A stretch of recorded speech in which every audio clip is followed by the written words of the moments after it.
Muy buenas noches, tengan compañeras, compañeros internistas y colegas que nos acompañan.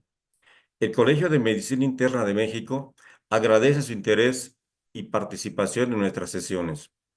Dando continuidad a la programación de este ciclo, iniciamos este mes de febrero con la sesión semanal a cargo de la filial León, a quienes agradecemos por su participación. El día de hoy se abordará una temática de mucho impacto y competencia para nuestra especialidad.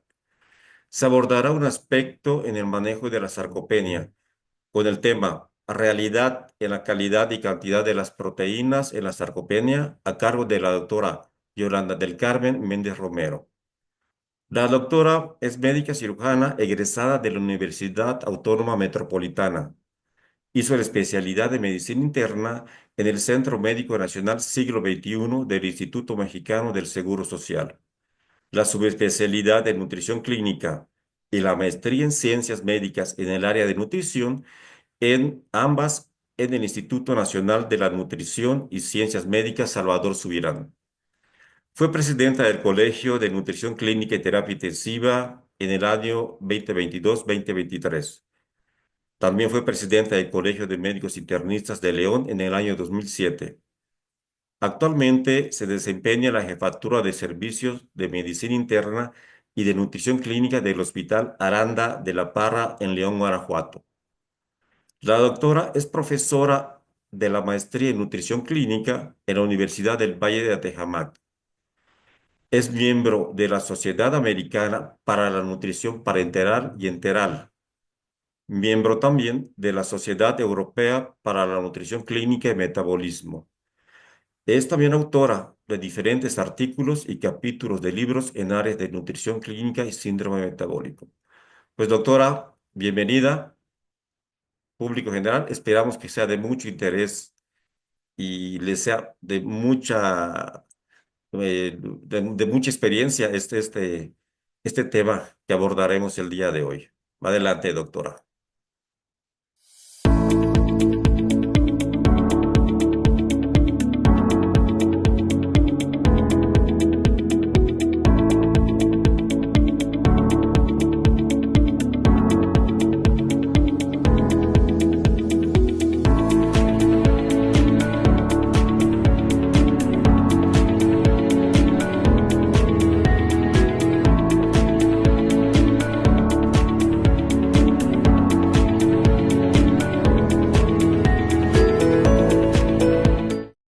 Y porque somos una empresa comprometida con la sociedad, generamos un cambio con la Casa Hogar Nazareos, cumpliendo la misión de brindar acompañamiento, educación, desarrollo humano y social a niños y niñas sin hogar, con la finalidad de fomentar personas multidisciplinarias para la sociedad, ofreciendo amor, cariño, seguridad, educación y guía espiritual para convertirse en hombres y en mujeres de bien.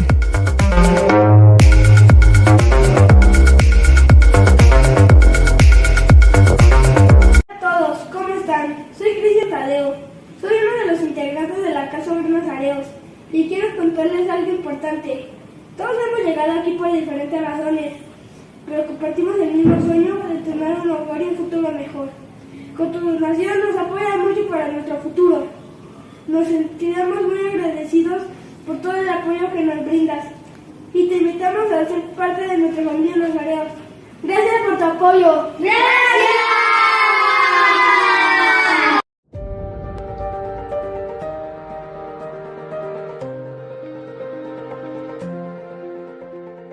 El día de hoy les voy a platicar un poco sobre la realidad en la calidad y cantidad de las proteínas en sarcopenia. Soy la doctora Yolanda Méndez Romero, soy médico internista y nutrióloga clínica. Para esta plática no tengo ningún conflicto de interés y lo aclaro porque voy a hablar de proteínas y hay muchas proteínas que mencionaré que están en el mercado, pero no tengo ningún conflicto de interés. Vamos a empezar con platicar sobre lo que es un módulo de proteína. Las proteínas que se venden en el mercado pueden venir como un suplemento nutricionalmente incompleto. ¿Qué significa? Que solamente viene como proteína, no viene con hidratos de carbono o lípidos, o puede venir también en forma completa. Los suplementos proteicos modulares pueden presentarse como proteínas completas o aminoácidos o combinaciones de proteínas y otros nutrimentos modulares. Podemos entonces ver que existe derivados de proteínas de fuentes completas como de leche, de soya o de huevos, que generalmente contienen los nueve aminoácidos esenciales por los que a estos se les considera de alta calidad. En cambio, hay otros aminoácidos que vienen derivados del colágeno y que solamente contienen 8 aminoácidos esenciales por lo que se les conoce como de baja calidad. Hay otros que se presentan como uno o más aminoácidos indispensables o como híbridos de proteínas completas con aminoácidos adicionados. Estas son, digamos, las presentaciones comerciales más frecuentes. La evaluación de qué tan efectiva es una proteína varía mucho dependiendo de la proteína. A mí me llama la atención que luego algunas personas uno les pregunta a un paciente qué come y te dice, como por ejemplo pasta con alguna proteína.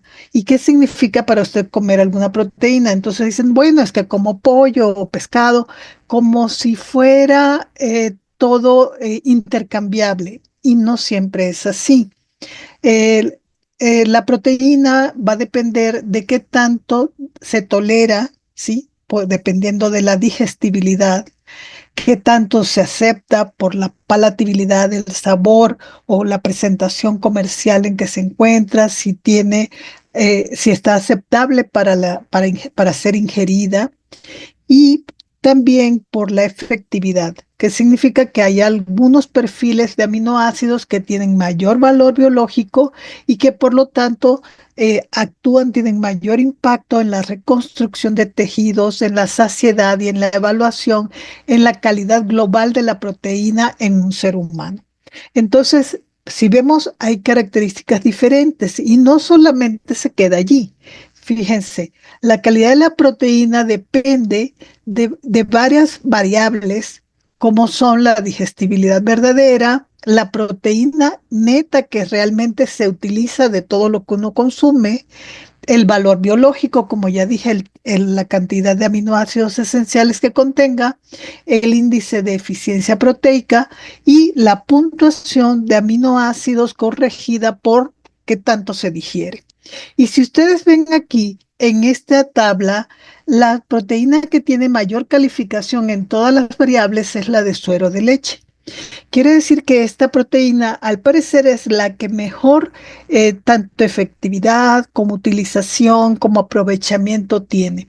Sin embargo, también vemos que la proteína de la leche como tal también tiene una buena calificación y la de las claras de huevo tienen este, una buena calificación. Sin embargo, no tanto así la de caseína, y si vemos que en la mayoría de los hospitales siempre contamos con caseinato de calcio, o por ejemplo la de soya tampoco tiene tan alta calificación en estos parámetros, ¿sí? Esto es interesante porque, bueno, ahora hay una gran moda de las personas veganas que solamente consumen proteínas de origen vegetal. Y entonces hay también una contraparte que es esta tabla que les voy a presentar aquí, en donde en este artículo dicen, bueno, ¿y por qué no modernizamos esta definición de la calidad de proteínas? Porque si vemos en la mayoría de las variables, como había comentado, la mayor calificación se la llevan las proteínas de origen animal. Y no es así con las proteínas de origen vegetal, que tienen calificaciones más bajas. Pero entonces estos autores proponen que por qué no se le da la calificación dependiendo del efecto sobre el área cardiovascular, sobre la salud cardiovascular. Entonces, allí quien se gana las palmas son las proteínas de origen vegetal, ¿sí? Y no tanto así las proteínas de origen animal en cuanto a su impacto en la salud cardiovascular. Bueno, esto es un paréntesis que hago porque creo que también hay que tomar en cuenta estas características de la proteína. Continuando entonces, cuando en algunos estudios en donde se ha suministrado dietas con 15% de proteínas en comparación con 25% de proteínas. Esto lo hago esta referencia porque sabemos que muchas personas sobre todo las que están haciendo ejercicio y que van a los gimnasios, tienden a consumir altas cantidades de proteína, ¿sí? Y vemos que, por ejemplo, se comen en el desayuno 4 claras de huevo o 5 claras de huevo con un atún, y en la comida luego se comen una cantidad de pollo o de pescado importante, y luego se consumen leguminosas, y luego consumen en la noche otra cantidad de pescado con atún, con una cantidad muy importante de proteínas. Y fíjense, también tenemos que tener límites con las proteínas. Cuando se hace esta comparación de 15 con 25%, fíjense lo que pasa con la filtración glomerular, disminuye. La proteína se reactiva como marcador inflamatorio, incrementa. El tiempo de caminata realmente en estos dos casos incrementó 6 minutos, o sea, tampoco es la gran cantidad. Y no hubo diferencia significativa en la masa muscular ni en la fuerza muscular. Entonces, esto es importante porque estamos afectando la función renal y los procesos inflamatorios cuando incrementamos en forma muy importante el ingreso de la proteína. Si vemos aquí en este estudio donde revisamos adultos sanos de 50 a 70 años que hacen ejercicio de resistencia y a los que se les da, fíjense, 20 gramos de proteína, no es gran cosa, durante 12 semanas, y también se le suplementa con algo de leucina, ¿sí? Sabemos es un aminoácido esencial y que contiene, y con otros productos como vitamina D, fructooligosacáridos, vitaminas, minerales. Y esta cantidad de proteína se le da 30 minutos antes o después del ejercicio. El resultado fue que incrementó la masa muscular sin que hubiera una pérdida de peso, lo cual nos habla de que hubo un incremento en la síntesis de proteína. Entonces, fíjense, no fue necesario dar una gran cantidad de proteínas. Continuamos con esta plática para que vean cómo, por ejemplo, en estudios doble ciego, donde se utilizaron placebo, se escogieron al azar los pacientes y se revisaron durante 2 meses adultos de 79,7 años que tenían sarcopenia, es decir, una disminución en la masa y la fuerza muscular, ¿sí? Y que pudiera tener también un impacto sobre la funcionalidad del músculo. Y a ellos se les suministró leucina durante 2 meses, leucina 2,5 miligramos, omega 3 y lactobacillus. Y en ellos se encontró que aumenta la masa magra pendicular, la función muscular en 2,2 puntos y la fuerza muscular con 4 kilos más. Todo esto de manera significativa. Entonces, vemos aquí que estos pacientes que tienen sarcopenia se encontró este beneficio. Luego, si en metaanálisis que se han realizado, fíjense, en este caso fueron de 1,888 pacientes entre 64 y 89 años, y encontraron en tres de los estudios, se les suministró menos de 10 gramos por día de proteína. En 2 estudios, más de 30 gramos, y en 3 estudios se les suministró entre 7,4 a 20 gramos por comida. por comida, 7.4 a 20 gramos de proteína por comida después de haber hecho ejercicio.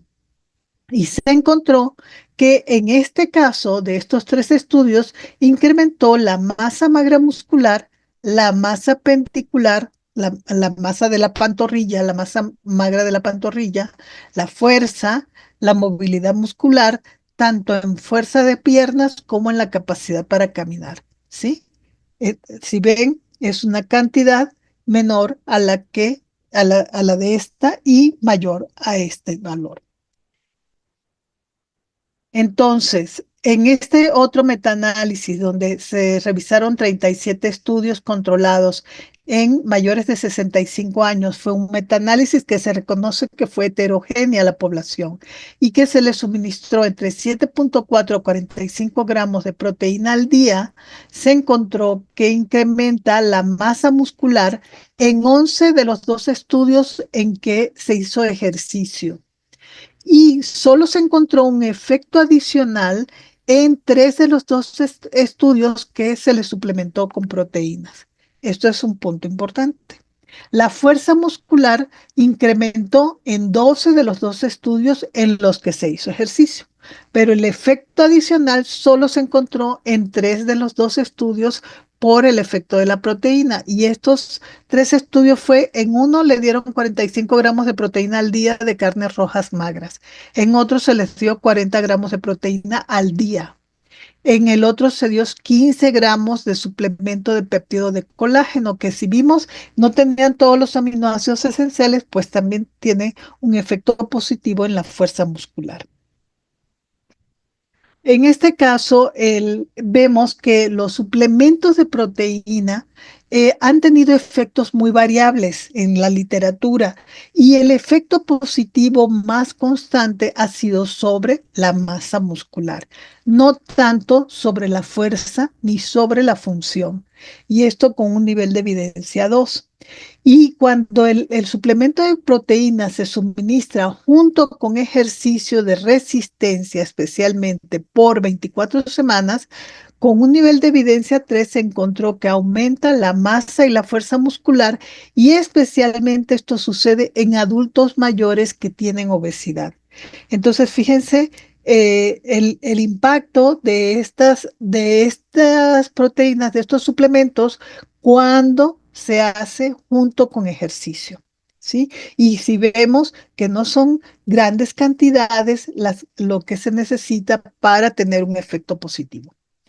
Este es un estudio, se le llama Meta-Analysis Network, en el cual se ve cuál es el impacto de diferentes intervenciones para mejorar la síntesis de proteína en la sarcopenia.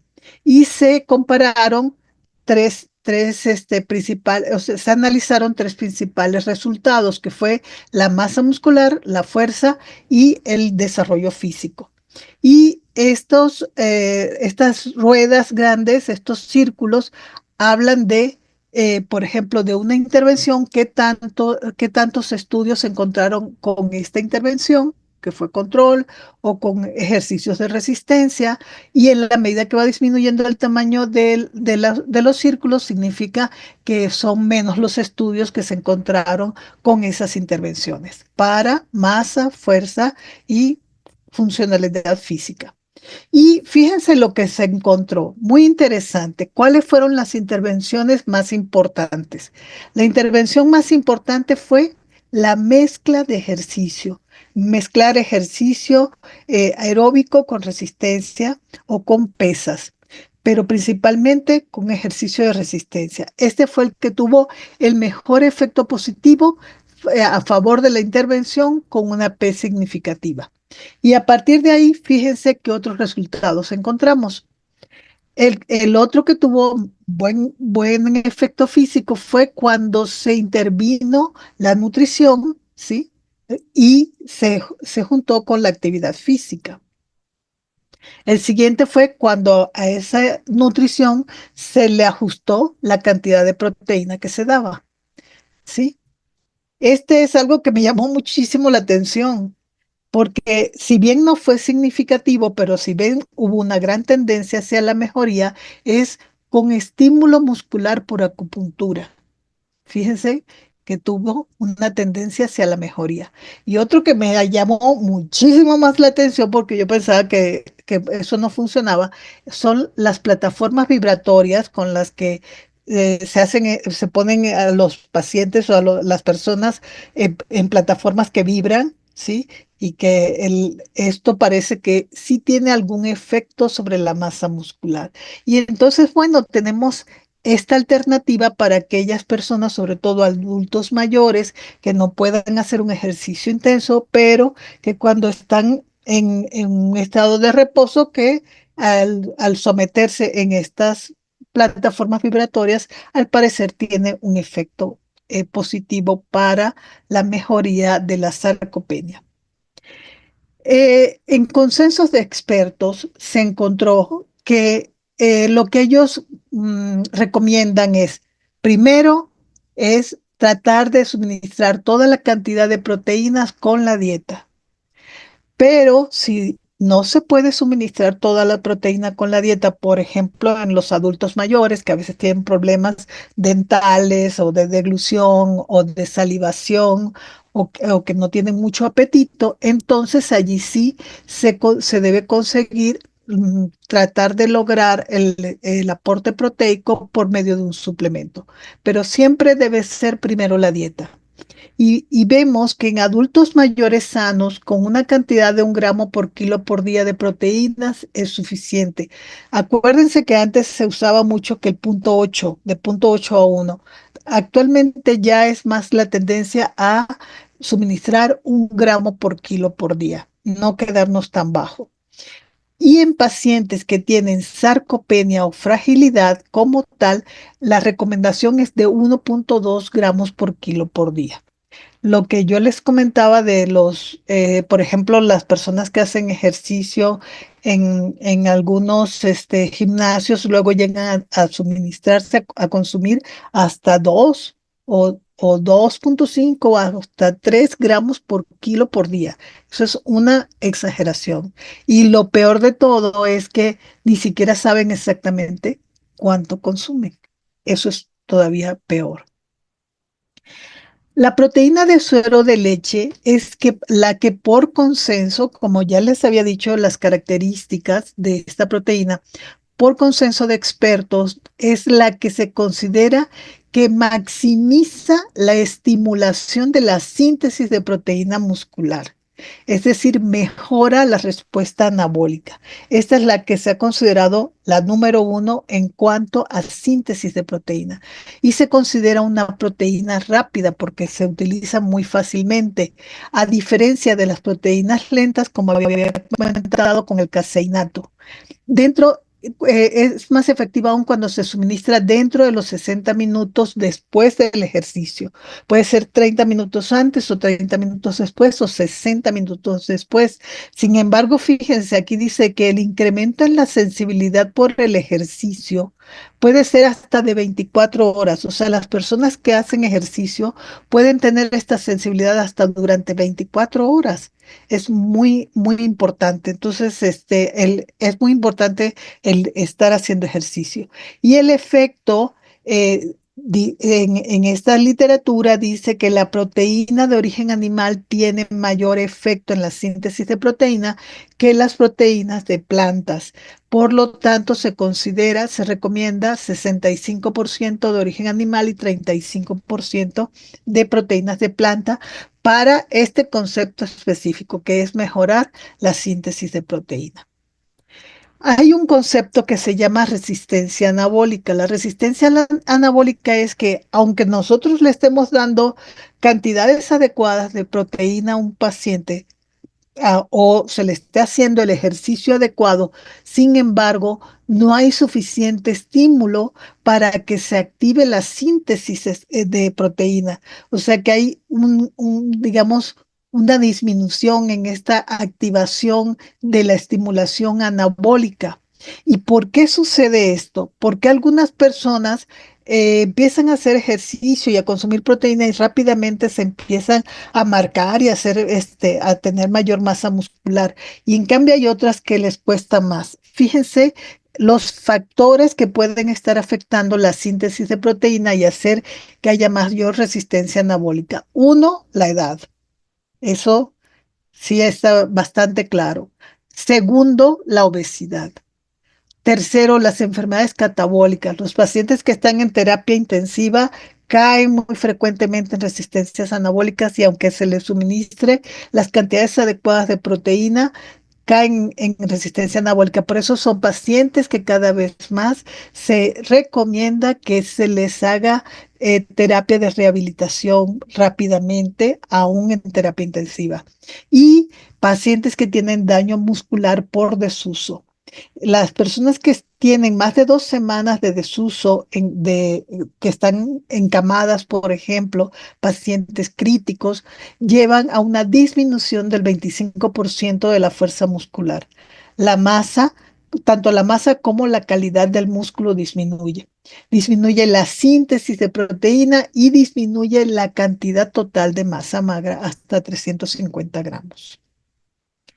El efecto de la proteína de suero de leche en estos pacientes a 1,2 gramos por kilo suministrada inmediatamente después del ejercicio de resistencia, si vemos, tiene su máximo efecto cuando se suministra junto con ejercicio. Tiene mejor efecto que dar la proteína sola, es más significativo, con una significancia importante y pues que cuando se da con el ejercicio solo, cuando se compara con ejercicio solo. La proteína de suero de leche con ejercicio aumenta la masa muscular, la fuerza de presión y la velocidad de caminata, todo con un valor significativo. El mejor efecto de la proteína es cuando se da entonces a 1,2 gramos por kilo, cuando se suministra por lo menos una cantidad de 20 gramos por comida. O sea, no es lo mismo comerse toda la proteína en una sola comida, en una sola presentación. No, tiene que distribuirse. Se ha visto que es mejor cuando se distribuye en las diferentes comidas. Por eso 20 gramos de proteína, estoy hablando no del producto como tal, 20 gramos de proteína en cada comida mejora muchísimo su efectividad. Y de 1 a 1,4 gramos por kilo por día no tienen efecto adverso sobre la función renal. Esto tiene mejores resultados cuando se suministra inmediatamente después del ejercicio y cuando se hace junto con ejercicio de resistencia. El ejercicio de resistencia es el que se ha visto que más constantemente tiene este efecto sobre la síntesis de proteína. Ahora, los aminoácidos esenciales. Se han visto estudios en donde se ha suministrado 6 gramos al día por 3 meses, 10 gramos al día por 4 semanas, 12 gramos al día por 12 semanas. Los resultados en general incrementan la masa y la fuerza muscular solo si se hace ejercicio. Si no, no. La función física solo con ejercicio. Entonces, valdrá la pena gastar porque luego son bastante caros estos aminoácidos esenciales. Al parecer no es útil los aminoácidos esenciales en general, pero hay que tomar en cuenta que hay algunos aminoácidos esenciales como la leucina sola, ¿sí? Todos los aminoácidos esenciales no tuvo diferencia significativa en masa, fuerza ni función muscular, con un nivel 4 de evidencia. Pero cuando se suplementa la leucina sola, fíjense que en estos pacientes, cuando se recomienda en adultos que tienen sarcopenia, pero no en sujetos sanos, ¿eh? Y se, se encontró que no hubo una respuesta clara para mejorar la fuerza y la funcionalidad, solo a menos que se dé esta suplementación de leucina sola en los pacientes que tienen sarcopenia. O sea, eso de que los sujetos sanos estén tomando algunos aminoácidos esenciales probablemente no les sirva, pero en los pacientes que tienen sarcopenia, esta leucina, este aminoácido esencial, sí es útil.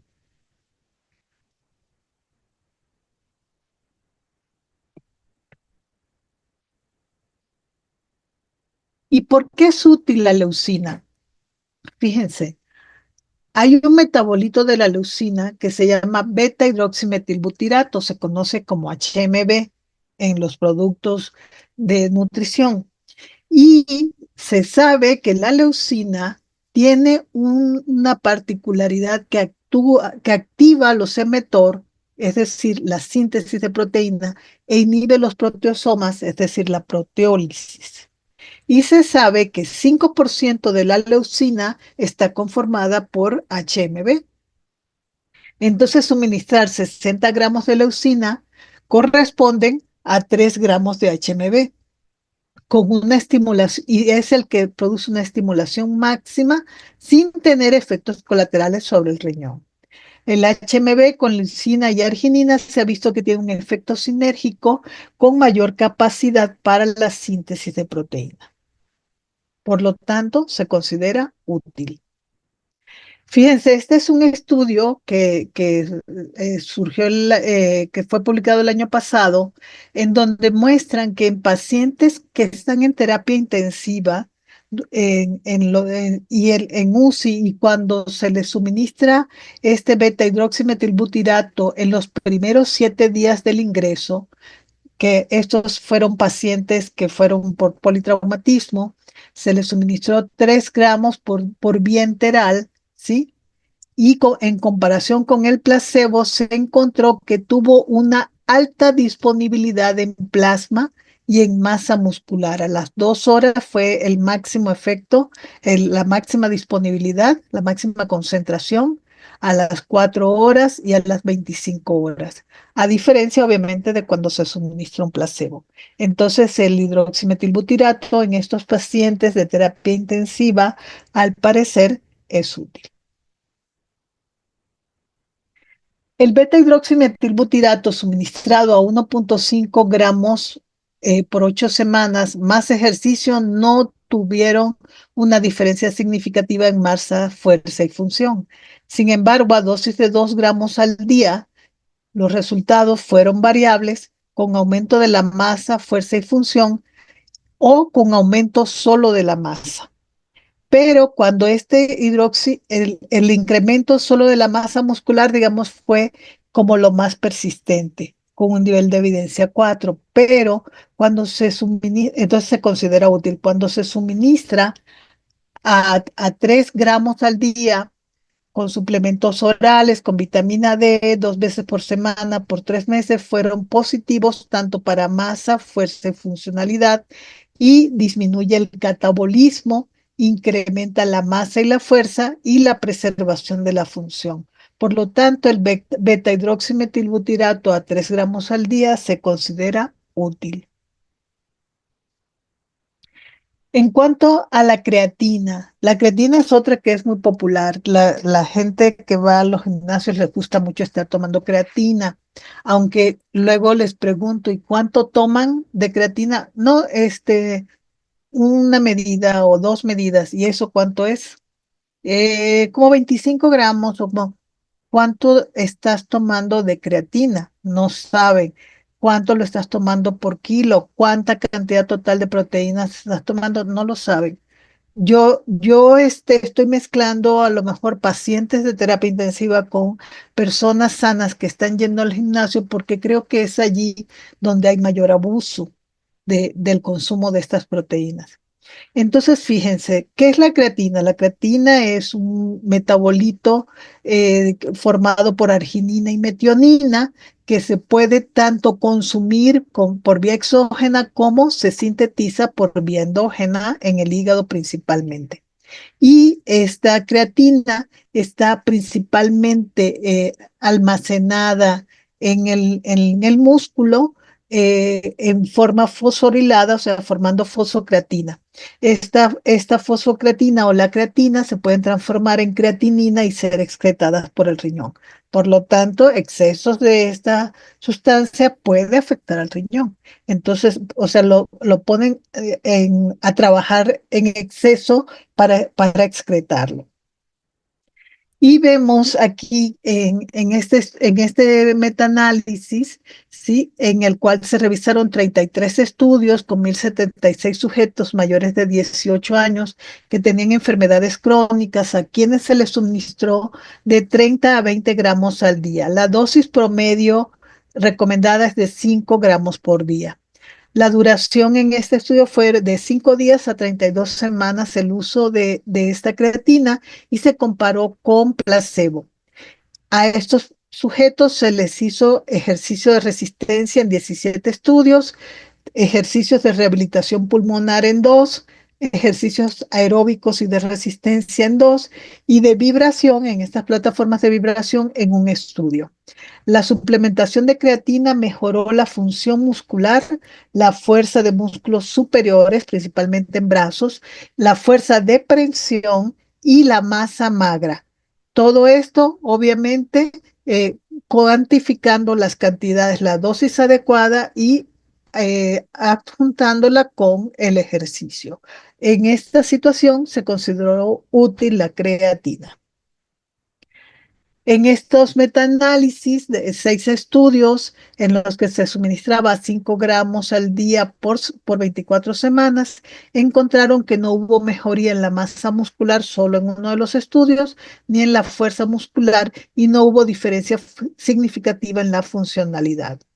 Pero otros metaanálisis encontraron que la masa muscular aumentó cuando se suministró junto con ejercicio en 5 de 5 estudios y cuando se dio creatina sola 4 en 4 de 5 estudios. La funcionalidad mejoró en 3 de 4 estudios y cuando se dio creatina sola, solo en 1 de 4 estudios. Entonces, importante siempre suministrarla junto con el ejercicio y así se consideraría útil la creatina. La creatina a 0.3 gramos por kilo en adultos mayores que no hacen ejercicio, la masa y la función muscular resultó positiva. 4 a 20 gramos al día, los resultados fueron buenos. Dosis de 0.08 a 1 gramo por kilo, 0.1 gramo por kilo, con ejercicio de resistencia, aumentó la masa magra y del desarrollo de ejercicio. Si ven, varían los resultados muchas veces, pero en general yo podría comentar que con la revisión realizada, la creatina es útil para la síntesis de masa muscular. Otro suplemento que tenemos de proteína que se ha visto también utilizado y que se ha revisado en metaanálisis es la citrulina. La citrulina es en este estudio doble ciego al azar, suministrada 10 gramos al día por 12 semanas con entrenamiento de alta intensidad, 3 veces a la semana contra ejercicio más placebo. Encontraron que en ambos grupos, en el de placebo y el de citrulina, mejoraba la capacidad funcional, la masa magra total y la de las piernas y la fuerza muscular. ¿Qué hubo de similar en los dos grupos? En los dos hubo ejercicio. Entonces parece que realmente lo que mejoró aquí fue por la presencia de ejercicio. Sí, pero entonces diría es útil la citrulina si aunque le dé placebo mejora. Ok, la diferencia resultó en lo siguiente, en que los que tomaron citrulina disminuyeron la masa grasa.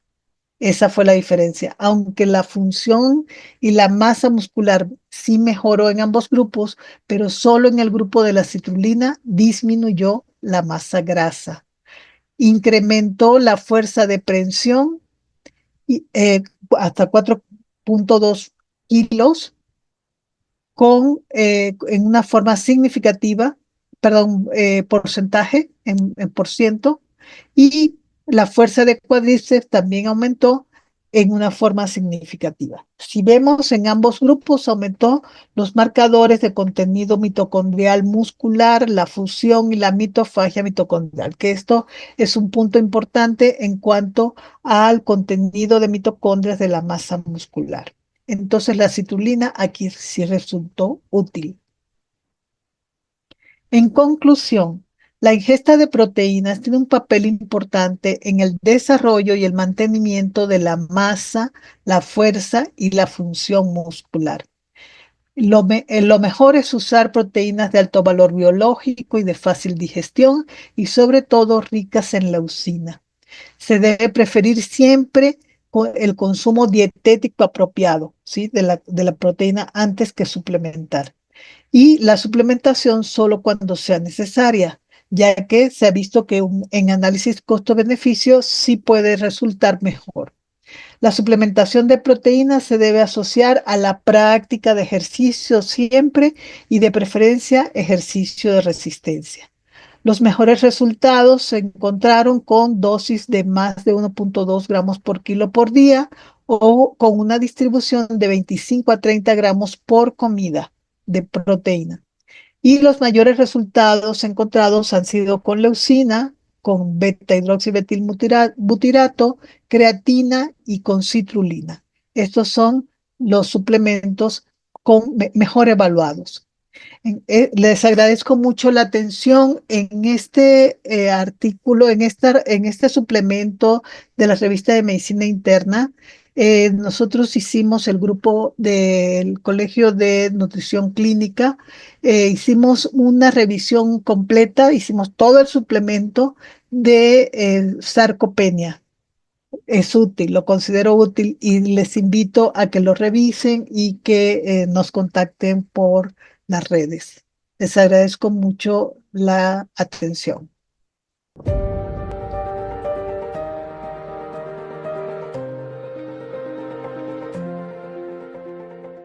Hola a todos, acá de nueva cuenta en nuestra sesión semanal de la sesión de Medicina Interna de México.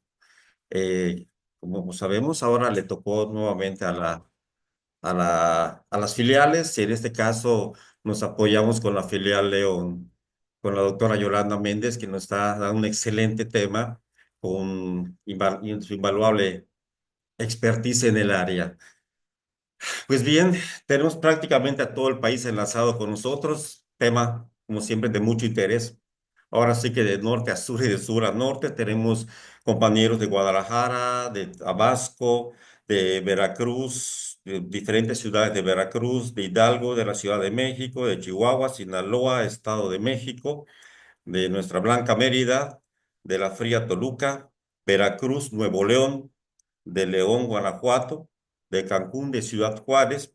Asimismo, contamos con la asistencia y presencia de nuestro presidente, el doctor Ramón Jesús Barrera Cruz, del doctor Rodolfo Cano, expresidente, y de la doctora Olga Lidia Vera, eh, a quien agradecemos mucho su presencia.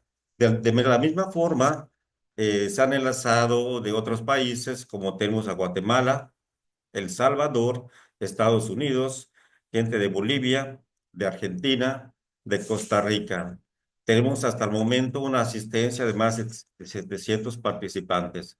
Un tema por demás muy interesante. Doctora, de nueva cuenta agradecemos compartir su expertise en el área. Y surgen dudas, surgen muchos comentarios, ¿verdad? Llama la atención, destaca lo comentado hasta el momento en relación a la importancia, la preponderancia y el impacto que representa el manejo y el bien buen uso de la calidad y cantidad de proteínas. Sí, como usted Sí. comentó al principio, se puede utilizar de todo, pero es la forma adecuada la que estamos manejando, la cantidad adecuada, la calidad adecuada, óptima que estamos empleando. Definitivamente, sarcopenia, un problema de salud asociado pues a la edad, pero en muchos casos a otras patologías y comorbilidades, y por qué no en eventos críticos que representan un reto más aún el abordaje y el manejo de este problema. ¿Sí? Sin embargo, no podemos dejar a un lado el ejercicio, que es parte igual como piedra angular en conjunto con el manejo de las proteínas para la sarcopenia. Surgen dudas, doctora, en relación al uso de las vitaminas, por ejemplo, y algún estudio por allá publicado, el uso del alopurinol incluso para la sarcopenia. No sé si tengamos algún comentario sobre esto. Sí, bueno, primero que nada, buenas noches, muchas gracias por esta invitación. Nos honra mucho a nuestra filial de León estar aquí con todos ustedes participando en estas sesiones que han resultado muy interesantes en general. En general, en cuanto a las vitaminas, por supuesto que es muy importante el uso de vitaminas en el paciente que tiene sarcopenia. Yo les comentaría que la sarcopenia se ha ido mostrando cada vez más al público general. O sea, se está viendo cada vez más, se está poniendo en evidencia, pues, que muchas veces el peso de un paciente no lo es todo, porque el peso pues, nos puede hablar de mucho porcentaje de grasa, pero no necesariamente de masa muscular. Y la masa muscular se ha visto con gran evidencia que tiene un efecto directo, un impacto directo en el estado de salud de un sujeto. Entonces, yo a veces hago una pregunta que puede resultar retórica porque me parece tan obvia por qué un sujeto que está en mejor condición en cuanto a su estado nutricional tiene mejor respuesta tanto al tratamiento, a la enfermedad, a las complicaciones, etcétera.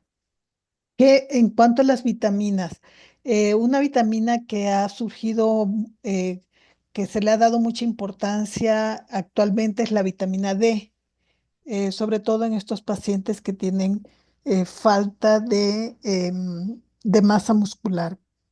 Masa, no solamente la masa, sino también la fuerza y la función.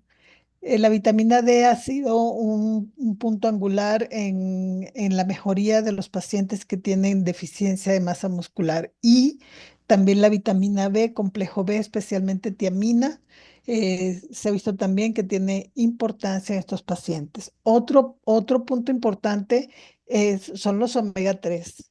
Los omega 3 se ha visto que tienen un punto también, una importancia es relevante en el manejo del paciente con sarcopenia. En cuanto al uso de allopurinol, la verdad es que no hay mucha evidencia científica para tratar la sarcopenia con allopurinol. Sí, sí, dudas que surgen, ¿verdad? Sí. Tenemos más preguntas, doctora.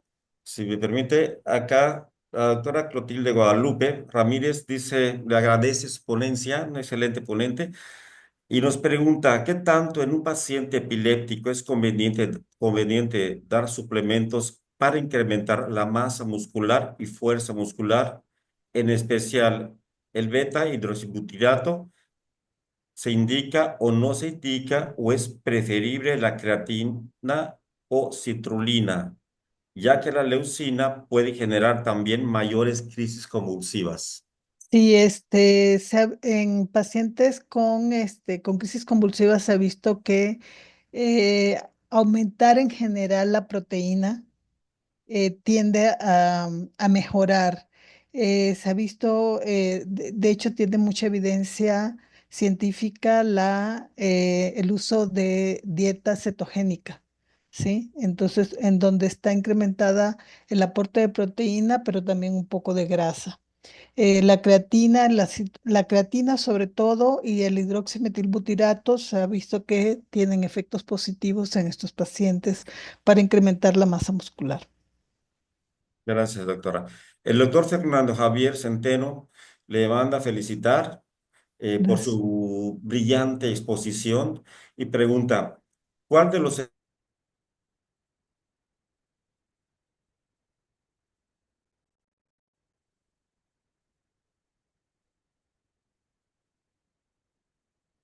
teniendo en cuenta una nutrición insuficiente diaria?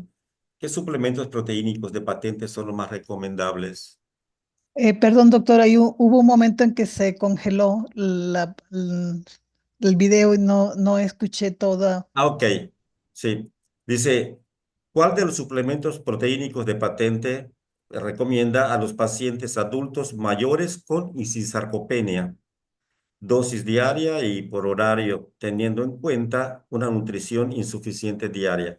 Básicamente los suplementos nutricionales proteínicos de patente, ¿cuáles son los más Sí, recomendables? mire, yo siempre recomiendo productos que tengan estudios que lo soporten, porque hay muchos productos en el mercado que ni siquiera pasan por Secretaría de Salud ni por nada, por ninguna vigilancia real, ¿sí? Generalmente son los productos de laboratorios serios, ¿sí? Generalmente, por ejemplo, bueno, no sé si decir nombres, pero por ejemplo, productos de laboratorios grandes que tienen proteínas importantes, por ejemplo, Abbott, Fresenius, tienen hidroximetilbutirato, tienen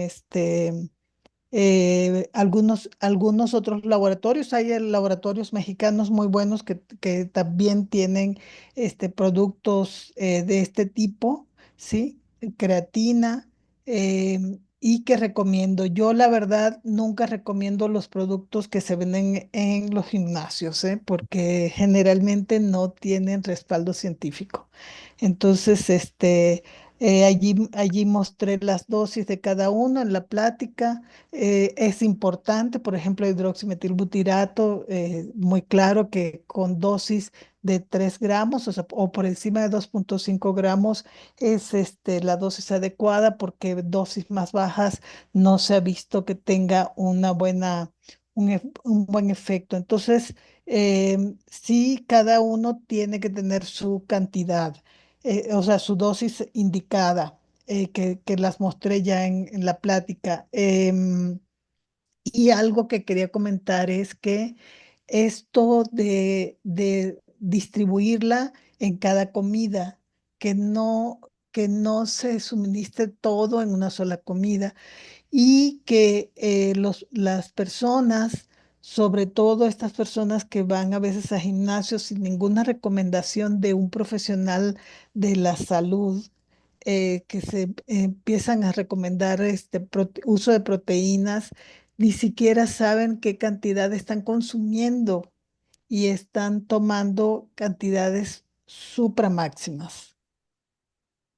Y abordando un poquito más esto, es un problema. Bueno, Sí, yo creo que esperemos que sea un problema de salud.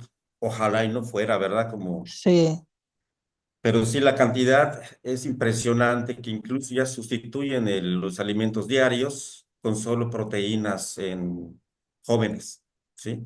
así es. Y no sé qué tanto estudio, la verdad, desconozco, se tenga sobre la función renal, como Sí, usted sí bien hay, mencionó.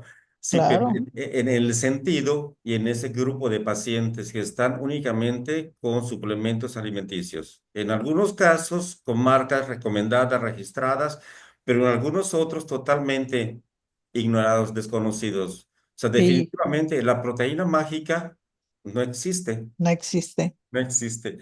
Sí, tenemos muchísima participación, doctora, muy interesante su plática, de verdad he despertado mucho interés.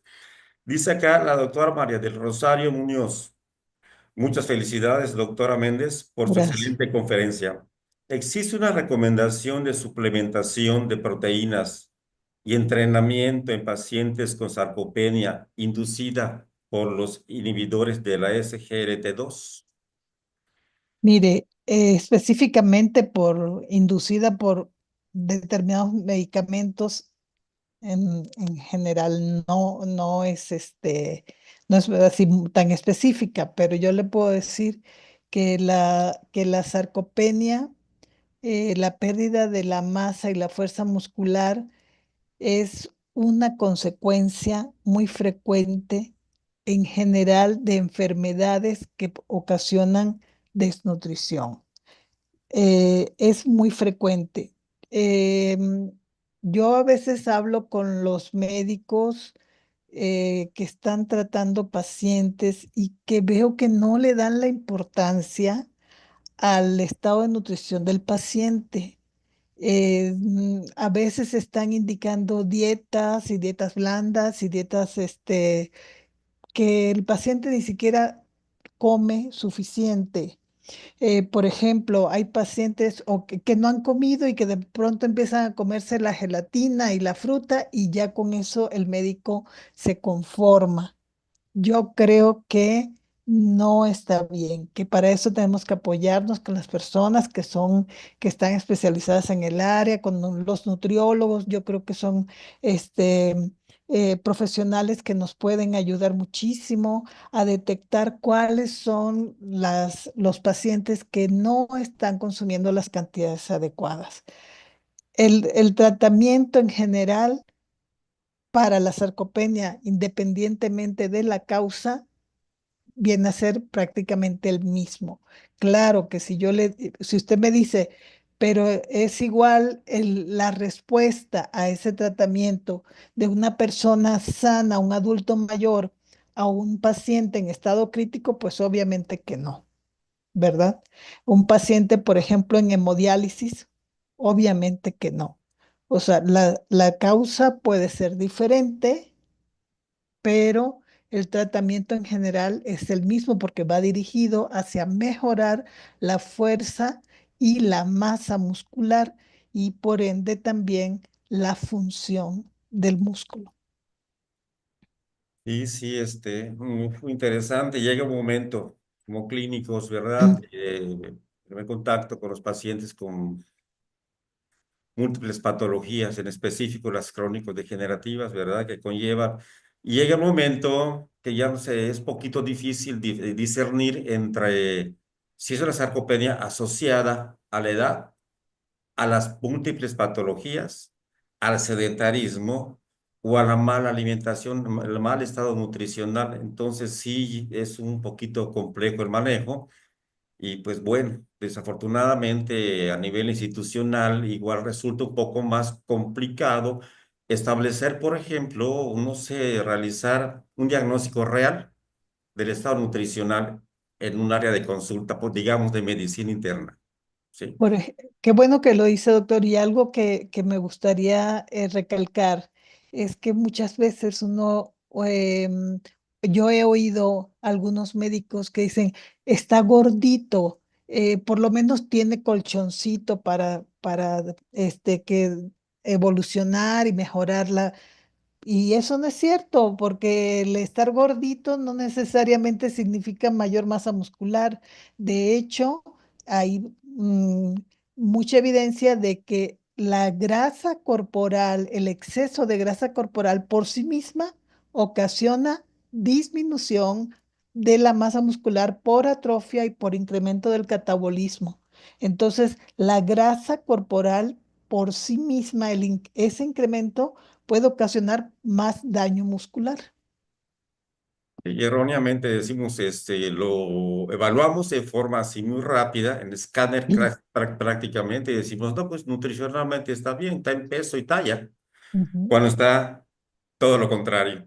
Sí. Así es. Un dato muy importante, en el área de la oncología, la doctora Karina Mercado nos pregunta, describen que la sarcopenia asociada a cáncer es difícil de tratar porque es el resultado de las citoquinas. ¿Qué estrategias nos pueden ayudar a intentar no perder más músculo? Entiendo que en el manejo por la quimioterapia o como parte del complejo oncológico como tal. Sí, es muy buena pregunta y eh, algo importante es que digamos que esa pérdida de masa muscular en el paciente oncológico puede llegar rápidamente a caquexia por el incremento de la inflamación, de la respuesta inflamatoria, ¿sí? De estas citocinas de las que habla. Esto puede ocasionar rápidamente caquexia. ¿Y cuál es el punto? Bueno, por lo menos todavía en el punto de la sarcopenia tenemos algo importante que no se nos debe olvidar, bueno, ya lo que ya hablamos, el aporte de proteínas adecuado, el ejercicio físico, especialmente de resistencia, o sea, ligas, pelotas, ejercicios que no representen un esfuerzo físico exagerado. Ya vimos los ejercicios que pueden ayudar a mejorar. Esto que hablamos de la suplementación de omega 3, de vitamina D, de vitamina B, vimos hasta algunos probióticos a veces ayudan también en esta masa muscular. Pero algo que no se nos debe olvidar es que un paciente, un sujeto que está enfermo, que tiene una enfermedad crítica o que tiene cáncer, obviamente si no recibe tratamiento para su enfermedad, no podemos ayudar mucho, pero que si lo hacemos en forma conjunta, el tratamiento para la enfermedad junto con el manejo para la sarcopenia, es un alto índice de o probabilidad de mejoría. ¿Sí? Si me dicen el paciente ya tiene muchas metástasis, está fuera de tratamiento, pues es un paciente que muy poco podremos hacer por él para mejorar esta funcionalidad y esta masa muscular.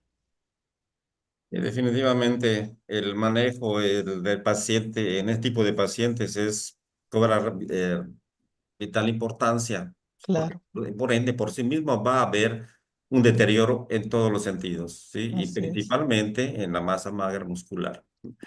La misma doctora nos pregunta, ¿existen herramientas para detectar sarcopenia como la mini evaluación nutricional?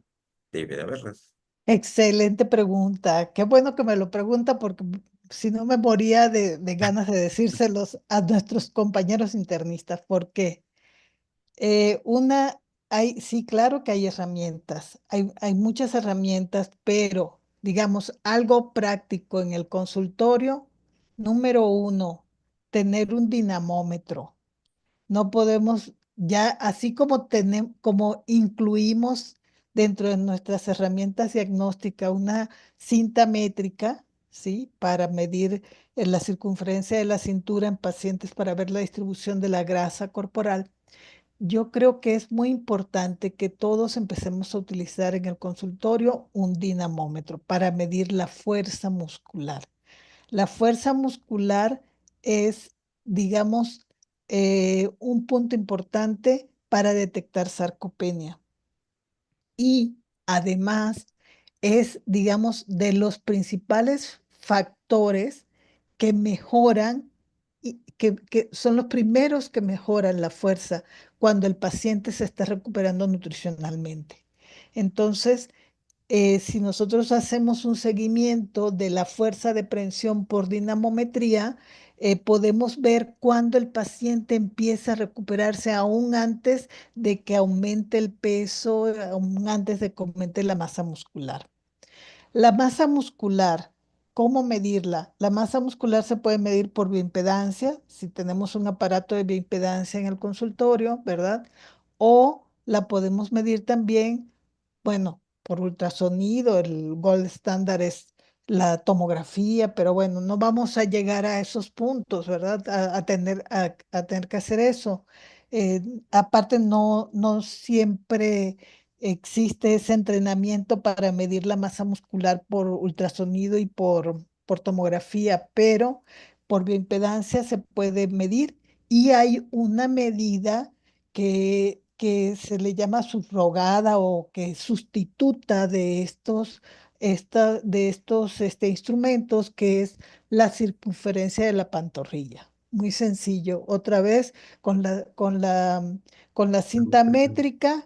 Sí, podemos medir la pantorrilla, especialmente la pantorrilla, el lado no dominante, en la parte más ancha de la pantorrilla y con valores en el hombre menor de 34 o en mujer menor de 33, son puntos de cortes internacionales, 34 centímetros y 33 en mujeres son puntos de corte internacionales que nos pueden sugerir que haya disminución de la masa muscular, ¿sí? Digo, son puntos internacionales porque en México no tenemos un punto de corte preciso, tomando en cuenta que en México hay mucha obesidad. Entonces, hay un estudio por allí mexicano que habla que cuando tienen una circunferencia de pantorrilla por arriba de 38, al contrario, se asocia a disminución en la movilidad. Sí, porque puede ser, hay factores de corrección para obesidad, para grasa y para edema en estos valores. Y el tercer factor, la tercera herramienta para detectar la sarcopenia es una prueba de funcionalidad. Hay una, por ejemplo, que es la de levantarse de la silla y camina 3 metros y se regresa 3 metros. Si es menos de eso, 3 metros en el consultorio en general, lo podemos hacer. Levántese de la silla y camine 3 metros que tenemos marcado y regrésese y siéntese de nuevo. Si eso se hace en menos de 10 segundos, en general se considera que el paciente está bien. Si el paciente se demora más de eso, puede estarnos hablando ya de pérdida de la función muscular. Interesante, doctora. Y como usted mencionó, qué muy buena pregunta. De hecho, la estábamos guardando como para la cereza del pastel. Sí, esa está muy buena.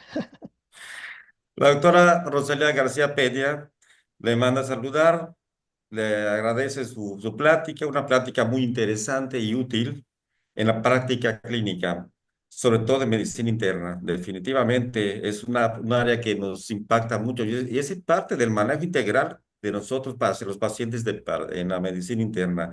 Muchas felicidades, doctora. Y Gracias. pregunta, pacientes geriátricos con sarcopenia, con síndrome de inmovilidad, que aún conservan función renal, con poca ingesta de alimentos, ¿qué suplemento recomienda? Mire, hay suplementos que son altos en proteína, ¿sí? Este, y algunos son también concentrados en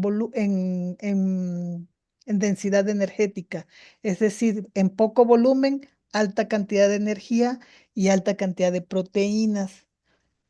No sé si decir marcas, pero bueno, sí les voy a comentar para qué. Pero, por ejemplo, Despacito. sí, que se usa en pacientes renal y que todo el mundo lo conoce, es el Nepro, por ejemplo, HP, que dice, ay, pero no es nefrópata, no importa, pero tiene la cantidad de proteínas y la cantidad de energía suficiente en muy poco volumen. Hay otros, por ejemplo, el Fresubin HP, ese también es alto en proteínas. El Soportan, por ejemplo, también es alto en proteína. Entonces son productos que son altos en proteína y en alto valor energético con poco volumen para que un sujeto, un paciente adulto mayor que no come bien, que no tiene mucho apetito, en poca cantidad pueda consumir la cantidad adecuada de proteína y de energía que requiere. Sí, el impacto y la relación que tiene en el estado nutricional es multisistémico. Y en cuanto al Sí. tubo digestivo, dice el doctor Fernando Javier Centeno, en su experiencia, ¿cuál es el manejo proteínico en el paciente sarcopénico con enfermedad inflamatoria intestinal, en específico con sobrecrecimiento bacteriano? Mm, ¿Es un tubo digestivo Interesante. dañado? Sí, bueno, ese paciente, primero que nada, yo le diría, hay que quitar esa flora dañada, esa flora intestinal que está dañada. Puede ser con antibióticos, por ejemplo, del tipo de metronidazol o algún antibiótico que barra esa flora que está, porque es importante primero quitar la flora, que está disfuncionando y luego dar probióticos, ¿sí? Los probióticos nos ayudan mucho a que el paciente absorba adecuadamente. Entonces, claro, con todas las cosas, las aristas que podríamos tener en un paciente con una enfermedad inflamatoria intestinal, ¿verdad? Que no es no solamente una cuestión de sobrecrecimiento bacteriano, sino que son procesos inflamatorios a veces severos, úlceras, sangrados, que obviamente hasta que esta parte no mejore, no podríamos ayudar al paciente para mejorar su función muscular. Y, y para los que no quieren comer, doctora, dice el doctor Pantaleón, Edgar Pantaleón, dice, magnífica conferencia, agradece Gracias. lo comentado. En un paciente diabético con sarcopenia y función renal normal, pero con anorexia, ¿cómo se suplementa proteínicamente? ¿Qué suplemento proteínico sugiere? Mire, si el paciente no come bien, hay que suplementarlo. Bueno, primero ajustar la dieta. ¿Cómo se ajusta la dieta? Por ejemplo, cambiarle la consistencia de la dieta. A veces queremos que los pacientes coman y le estamos dando un bistec así asado tipo suela, que no se lo come ni el que está sano, ¿sí? Entonces, mucho menos un paciente que está anoréxico. Entonces, a esos pacientes hay que cambiarle la consistencia, hacerle una consistencia más suave y una presentación más agradable. Para eso existe lo que se llama la gastronomía clínica, ¿sí? Personas, especialistas que se han dedicado a hacer una presentación más agradable a la vista que con productos que son altamente saludables. Bueno, entonces primero cambiamos la consistencia. Una vez que se cambia la consistencia, si el paciente no come o al mismo tiempo, primero hay que suplementarlo. Ya que pusimos la dieta, la cantidad adecuada, podemos suministrar una dieta pequeña. Yo a veces le empiezo a los pacientes con 1000 kilocalorías dividida en 3 tomas o en 5. O sea que le viene quedando una cantidad muy pequeña de alimento que puede ser en dietas, en alimentos suaves o hasta en papillas, para que nada más se la pase prácticamente, ¿sí? Y luego se le agrega un suplemento alimenticio, que es como estos que ya les comenté, altamente energéticos y altos en proteína. Eso es lo que le diría, ese es el primer punto. Segundo punto, si el paciente no come, no lo consume, el segundo es el tubo, una sonda nasogástrica o de gastrostomía, dependiendo de la evolución del caso. Entonces, se suministrará. Otra cosa también que se puede hacer es que si el paciente come algo, en esas comidas, darles módulos pequeños de proteína. Como vimos, con 20 gramos de proteína, eso se puede suministrar en muy poquito volumen, hasta en 60 mililitros, que es algo así, o sea, muy poquita volumen, Claro. se puede dar un módulo de proteína como los que le mencioné ahorita, que es pura Ujú. proteína, además de su comida, un módulo de proteína. Esa es otra forma de hacerlo y eso usted lo puede hacer con lo que usted tenga en su hospital, con caseinato de calcio, con proteínas de suero de leche, con lo que tenga, con polvo de soya, con lo que tenga puede hacer ese módulo de proteína, ¿sí? En el aspecto cognitivo, el doctor Juan Manuel Martínez dice, buenas noches, doctora, saludos. La suplementación con creatina en personas sanas mayores de 50 años para prevenir la sarcopenia, además de prevenir trastornos cognitivos en el adulto mayor. ¿Qué tanta relevancia cobra el uso de creatina? Bueno, mire, la creatina tiene su evidencia científica de que sí funciona. Eso es claro. Yo les diría, si el paciente, más que para prevenir, si es para prevenir, yo diría, bueno, pues dele de comer, ¿para qué le da creatina? O sea, dele de comer y le da, en todo caso, proteína de suero de leche o algo así. Ya si el paciente presenta sarcopenia, era lo que les había comentado con la leucina, el hidroximetilbutirato. Cuando el paciente ya presenta sarcopenia, entonces sí, yo le diría agréguele algo de creatina, ¿sí? Pero no que no sea lo primero. Lo primero siempre debe ser mejorar la alimentación en segundo lugar, suplementar con un módulo de proteína o con un suplemento alimenticio completo. Yo creo que va relacionado con la pregunta previa, ¿no?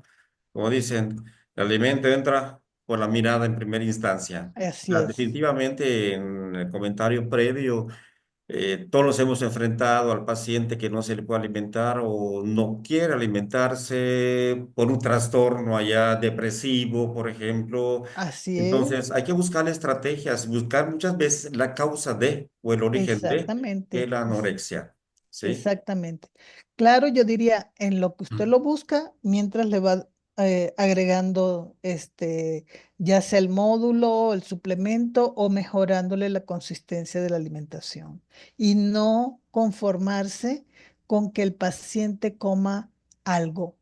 Yo, por ejemplo, una pregunta que siempre les hago a los pacientes, les digo, de lo que le traen, de lo que le prescriben, ¿cuánto se come? ¿Se come la mitad, más de la mitad, menos de la mitad? Si el paciente te dice que la mitad o menos de la mitad, es un paciente que hay que hacerle algo, ¿sí? No hay que conformarse, no, doctora, ya se comió la gelatina y la frutita, no, no, no. ¿Qué porcentaje se está comiendo? Y si come menos de la mitad, este paciente requiere una suplementación o una complementación. Definitivamente.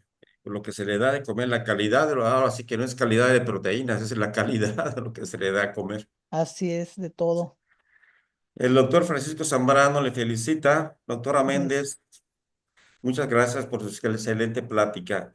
Dice, ¿qué tan importante es valorar la hipotrofia del cuádriceps en repercusión en caídas? Si es mire, eso es muy importante porque obviamente estos pacientes tienden a tener mayor fragilidad, tienen mayor riesgo de caídas. Entonces, obviamente que sí, la hipotrofia muscular, por supuesto que va a afectar su recuperación, tanto la rehabilitación física, muscular, como su estado nutricional. Entonces, sí, por supuesto, es muy importante. Ujú. Bueno, doctora, podemos quedarnos platicando toda con larga la noche sobre este tema, un tema, y es solamente un aspecto del manejo de la sarcopenia. Así es, Es solamente un aspecto, como comentamos al principio. porque todavía nos falta todavía decir que si el paciente no tiene un tubo digestivo adecuado, todavía nos queda la otra alternativa que es la nutrición parenteral. Sí, en uno de los comentarios que hizo se me ocurrió, digo, y me llamó la atención, y que es que en México tenemos en cuanto a el estado real nutricional, sarcopenia, vamos, detectarlos sin comorbilidades, con comorbilidades, de acuerdo al grupo etario, ¿no? Y sí, Sí, como dice, por lo menos en nuestro medio, la morfología es un tanto diferente acá en el sureste para el norte o el centro del país, ¿no? sí. Entonces vemos allá, como decía, una pantorrilla muy gordita y decimos, no, pues está nutricionalmente bien. No, no necesariamente, ¿verdad? Ya vimos que no. Y fíjese lo que está diciendo, la diferencia, por ejemplo, con otras culturas, con otros países. Por ejemplo, en Japón tienen una medida que se llama Yubiwaka, que es con la medida del dedo medio y el medio y el dedo pulgar, pero el dedo índice y el dedo pulgar. Ah, ya. Y con eso se Algo mide la así. pantorrilla. Si la medida queda grande es que está con sarcopenia, si la medida queda pequeña es que el paciente puede tener masa muscular. Pero esta medida para la mayoría de nosotros no alcanza, ¿verdad? Por el No, porcentaje no, de grasa. no creo que alcance. Y bueno, acá no lo llamamos, no aprendí el término, pero acá para eso utiliza, ¿no? Doctora. Para eso sí, así es, Muy bien, doctor. pues doctora, de nueva cuenta agradecemos de verdad una excelente plática, indudable la expertise suya, la va un gran currículum como profesora y en la práctica clínica diaria. Y bueno, creo que tenemos que agendarle, doctora, ya está agendada para, se nos antoja un tallercito o algo relacionado para nuestro Con mucho congreso en gusto, León. con mucho gusto. Les voy a haciendo, metiendo la idea en su cabeza de tener un dinamómetro en su consultorio. Y los esperamos en León. Esperemos que los podamos recibir pronto por acá, a todos los internistas del país. Espero Y vamos a estar. la mesa directiva haga todo para que nos traigan para acá al Congreso. Así Ya va que a ser su, de hecho, nuestro Congreso el primero, el curso internacional es en Mazatlán en junio. Y el muy bien. Congreso Nacional ya está agendado, va a ser en la ciudad de León, allá con ustedes, doctora. Excelente, aquí los esperamos con los brazos abiertos. Muchísimas gracias, doctora. Que estén ¿Sí? muy bien. Bueno, bien, pues tuvimos una asistencia muy buena de más de 106 personas enlazadas, con una cantidad impresionante de países y prácticamente el 100% de nuestro país enlazado en las diferentes filiales. Recordarles como aviso parroquial de la semana próxima, ya está el caso clínico publicado para los residentes para que empiecen a analizarlo y enlazarse el miércoles que le corresponde. ¿Sí? Pues muchas gracias, asistencia. Muchas gracias, compañeras, compañeros internistas y demás colegas. Nos vemos la próxima semana. Gracias.